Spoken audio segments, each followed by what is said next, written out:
Shalom teman-teman. Kak, kok kita ibadah online lagi sih? Iya Evi, karena di masa pandemi saat ini kita mematuhi protokol pemerintah. Kita cuma mengadakan ibadah di gereja 2 minggu sekali Evi. Jadi untuk minggu ini kita beribadah kembali di rumah masing-masing. Oh gitu ya Kak. Yaudah deh, gak apa-apa meskipun ibadahnya harus online, tapi kita harus tetap semangat ya Kak buat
Sebelum firman, mari kita dengarkan persiapan yang untuk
Shalom sobat muda sekalian, kembali tiba saatnya kita akan bersama-sama belajar dari firman Tuhan yang saat ini akan kita baca sama-sama, terambil dari 2 Korintus pasal 12 ayat 7 sampai 10. Tetapi sebelum kita membacanya, mari kita sama-sama berdoa. Bapa dalam surga, kami mengucap syukur ya Tuhan untuk setiap kebaikan yang boleh kami terima, untuk kasih karunia-Mu yang senantiasa melingkupi kami sekalian. Sekalipun kami saat ini ya Tuhan boleh sama-sama bersekutu di dalam dunia maya ya Tuhan, tetapi kami percaya penyertaan-Mu tetap melingkupi kami satu persatu dimanapun kami berada. Terlebih saat ini kami juga rindu untuk mendengarkan sabda-Mu. Oleh karena Tuhan, persiapkan hati kami masing-masing, lembutkan hati kami sehingga kami pun dikaruniakan kemampuan untuk mengerti, memahami apa yang menjadi kehendak-Mu, apa yang menjadi panggilan bagi kami untuk kami nyatakan dalam sikap hidup perbuatan kami sehari-hari. Oleh karena Tuhan, silahkan Kau bersabda atas kami sekalian.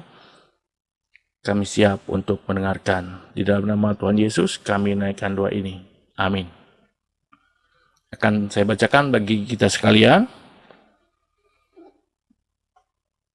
Dan supaya aku jangan meninggikan diri karena pernyataan-pernyataan yang luar biasa itu, maka aku diberi suatu duri di dalam dagingku, yaitu seorang utusan iblis untuk menggocoh aku, supaya aku jangan meninggikan diri.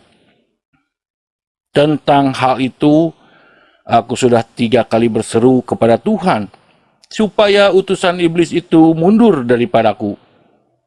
Tetapi jawab Tuhan kepadaku, cukuplah kasih karuniaku bagimu, sebab justru dalam kelemahanlah kuasaku menjadi sempurna. Sebab itu terlebih suka aku bermegah atas kelemahanku, supaya kuasa Kristus turun menaungi aku. Karena itu, aku senang dan rela di dalam kelemahan, di dalam siksaan, di dalam kesukaran, di dalam penganiayaan, dan kesesakan oleh karena Kristus, Sebab jika aku lemah, maka aku kuat. Demikian firman Tuhan yang telah sama-sama kita dengar.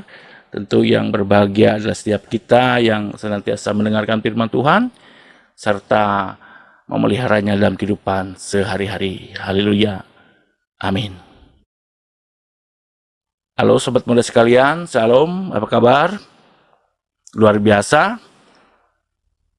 Sobat muda sekalian, kita pasti setuju bahwa lebih mudah untuk mencari dan mengetahui, menemukan kelemahan orang lain dibanding menemukan bahkan mengakui kelemahan diri kita sendiri di hadapan orang lain. Memang setiap orang termasuk kita pasti memiliki kelemahan. Tetapi kelemahan belum tentu membuat kita menjadi lemah. Kita bisa menjadi lemah karena perbuatan atau tindakan orang lain. Kita juga bisa lemah karena persoalan dan pergumulan hidup, termasuk tantangan yang harus kita hadapi. Sobat muda sekalian, bacaan kita saat ini mengisahkan Rasul Paulus juga ternyata pernah memiliki kesempatan untuk menjadi sombong dalam kelebihannya. Tetapi Paulus menemukan dan menyadari ada kelemahan di dalam dirinya. Kelemahan yang membuatnya terhalang dan menjadi lemah dalam melayani Tuhan. Dan tidak heran, Paulus meminta Tuhan mengambil kelemahan itu darinya, supaya ia lebih leluasa berkarya bagi Tuhan. Seperti yang tadi kita baca di ayat ke-7 hingga ke-8. Pada akhirnya Paulus belajar bahwa Tuhan tetap dapat berkarya dalam kelemahannya, bahkan mendewasakannya melalui kelemahan tersebut. Ini menunjukkan Paulus merasakan arti dan bagaimana ia dikuatkan bukan di dalam kelebihannya, melainkan di dalam kelemahannya. Sobat muda, oleh karenanya jangan biarkan kelemahan membelenggu dan menjadi rintangan di dalam hidup kita. Orang yang lemah adalah orang yang fokus pada dirinya sendiri dan gampang menyerah pada dirinya sendiri. Saya ulangi, orang yang lemah adalah orang yang fokus pada dirinya sendiri dan gampang menyerah pada dirinya sendiri. Untuk itu jangan gengsi untuk menerima dan mengakui kelemahan diri kita. Biarkan Tuhan merangkul kita dengan cinta kasih dan kuasa-Nya, sehingga kita selalu dikuatkan, termasuk di dalam kelemahan kita. Maka dari itu, akuilah dengan jujur setiap kelemahan yang kita miliki di hadapan Tuhan. Bersyukurlah bukan hanya atas kelebihan yang kita miliki, melainkan juga atas kelemahan yang ada pada diri kita, sehingga diri kita pun dimampukan untuk dapat terus belajar, untuk hidup bersandar dan mengandalkan Tuhan. Semoga menjadi berkat. Amin.